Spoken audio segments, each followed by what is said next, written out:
Assalamualaikum warahmatullahi wabarakatuh. Kembali lagi dengan saya Widya Rahmanda, mahasiswi jurusan Tadris Kimia YAIN Batu Sangkar. Nah, kali ini saya akan mempresentasikan mengenai materi 1 Kimia Dasar tentang larutan elektrolit dan larutan non-elektrolit. Selamat menyaksikan. Larutan elektrolit dan larutan non-elektrolit. Pembahasan yang pertama mengenai pengertian larutan. Larutan adalah campuran homogen yang terdiri dari dua zat atau lebih yang saling melarutkan. Dan masing-masing zat penyusunnya tidak dapat dibedakan lagi secara fisik satu sama lain. Homogen artinya mempunyai sifat dan komposisi yang sama antara bagian yang satu dengan bagian lain di dekatnya. Contoh dari larutan yaitu larutan gula, air laut, dan alkohol 50%. Larutan terdiri atas dua komponen. Yang pertama yaitu pelarut dan yang kedua yaitu zat terlarut. Pelarut yaitu komponen yang jumlahnya lebih besar dibandingkan dengan zat terlarut dalam sebuah larutan. Sedangkan zat terlarut yaitu komponen yang jumlahnya lebih sedikit dalam larutan. Pembahasan selanjutnya yaitu larutan elektrolit dan larutan non-elektrolit. Yang pertama, larutan elektrolit.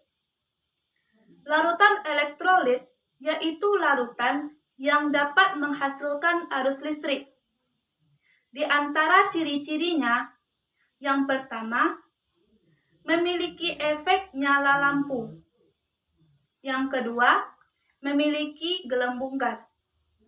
Nah, berdasarkan daya hantar listriknya, larutan elektrolit dapat dibedakan menjadi dua, yaitu larutan elektrolit kuat dan larutan elektrolit lemah. Yang pertama, larutan elektrolit kuat. Larutan elektrolit kuat memiliki daya hantar listrik yang baik, meskipun pada konsentrasi yang rendah. Contoh, HCl, air laut yang mengandung garam NaCl, dan air aki yang mengandung H2SO4 dan lain sebagainya. Yang kedua, larutan elektrolit lemah.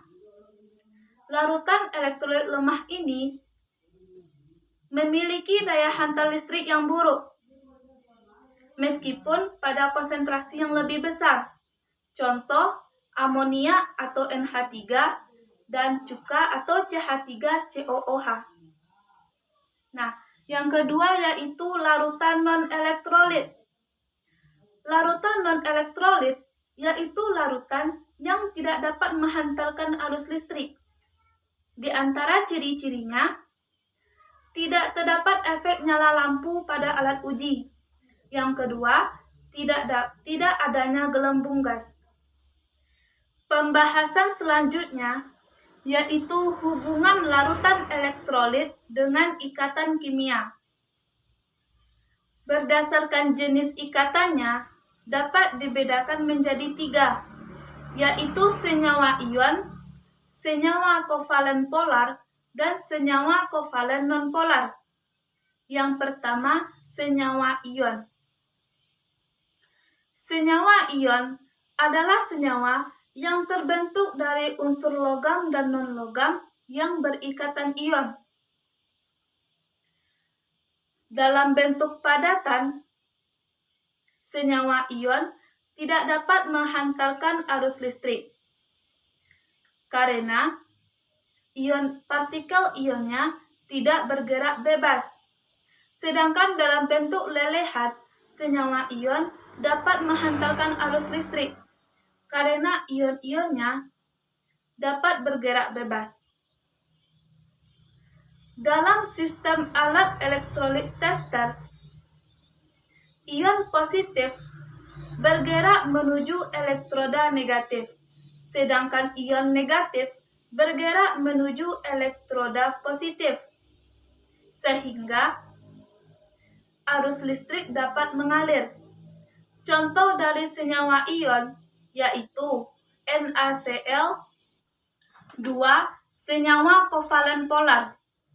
Senyawa kovalen polar terbentuk dari unsur non-logam dan non-logam yang memiliki perbedaan keelektronegatifan dan pengutuban muatan. Jika berada dalam air, senyawa kovalen polar dapat menghantarkan arus listrik karena dapat terhidrolisis sehingga ion-ion dapat bergerak bebas.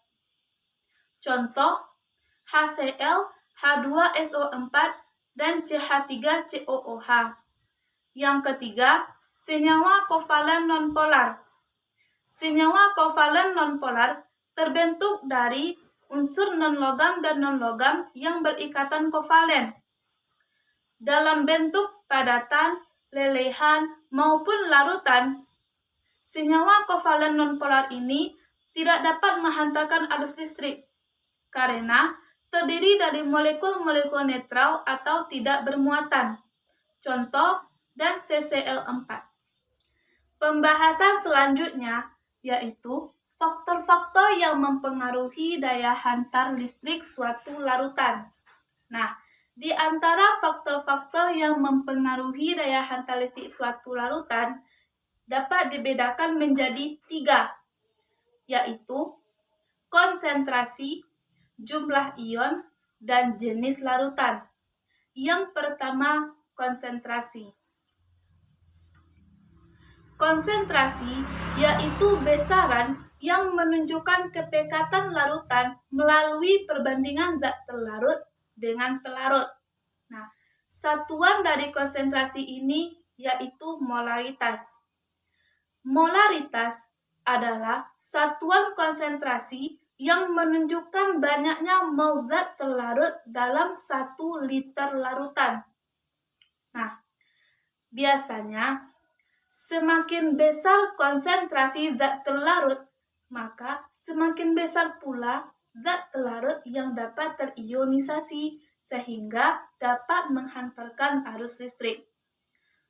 Contoh, HCl dengan konsentrasi 1 mol tentu mempunyai daya hantar listrik yang lebih baik dibandingkan dengan HCl dengan konsentrasi 0,1 mol.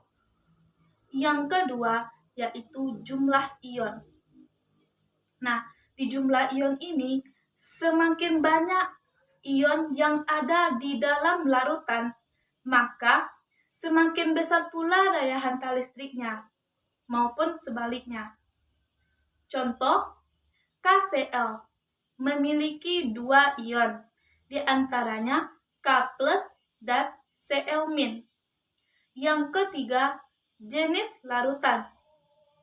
Biasanya, larutan yang dapat menghantarkan arus listrik yaitu larutan elektrolit. Nah, larutan elektrolit kuat biasanya memiliki daya hantar listrik yang lebih baik, sedangkan larutan elektrolit lemah biasanya memiliki daya hantar listrik yang buruk.